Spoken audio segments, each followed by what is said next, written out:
پرسیده بودین مضرترین غذا برای بدن چیه؟ اول بذارین این باور غلط رو بذاریم کنار، نه نوشابه است، نه چیپس، نه حتی فست فوده.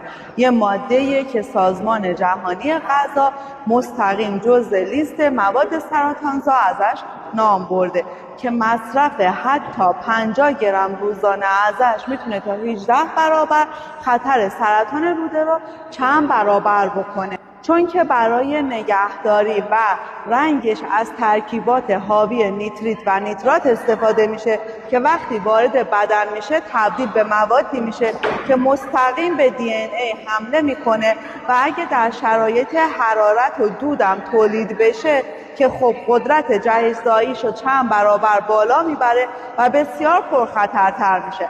از طرفی حجم بالای نمک توی این ماده غذایی باعث میشه که خطر فشار خون و بیماری‌های قلبی و عروقی رو چند برابر بکنه. اگه روی این مواد نوشته شده بدون نیترات باز هم گولش رو نخورین، چون حاوی عصاره کرفس پر نیتراته که امن‌تر از اون نیترات صنعتی نیستش. حالا وقتشه که این ماده غذایی رو بهتون معرفی کنم. چیزی نیست جز فراوری گوشتی مثل سوسیس، کالباس و ژامبون.